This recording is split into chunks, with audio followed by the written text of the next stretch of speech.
रसूलुल्लाह सल्लल्लाहु अलैहि वसल्लम से एक शख्स ने पूछा कि सदका का अजर कब ज़्यादा है,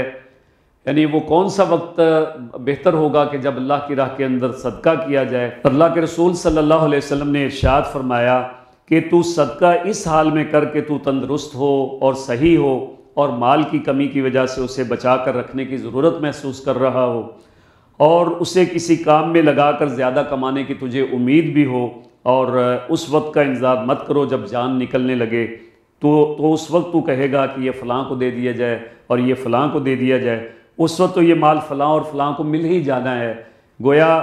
वो वक्त आने से पहले पहले कि जब इंसान जो है वो मौत के करीब पहुंच जाए और उस वक्त उसके अल्लाह की राह में ख़र्च करने का मौका भी उसको ना मिल सके। अल्लाह के रसूल सल्लल्लाहु अलैहि वसल्लम ने यही बात कही फरमाई है कि जब एक शख्स जो है वो तंदुरुस्ती की हालत में हो, माल भी उसके पास मौजूद हो, माल अल्लाह की राह में ख़र्च करने के नतीजे में फ़क्र का ख़दशा भी मौजूद हो,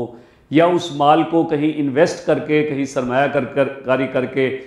बहुत ज़्यादा मुनाफा कमाने के जो है वो चांसेस भी ज़्यादा हों और मौके भी ज़्यादा हों, उस मौके पे ख़र्च करना जो है वो अल्लाह की निगाह के अंदर ज़्यादा पसंदीदा है।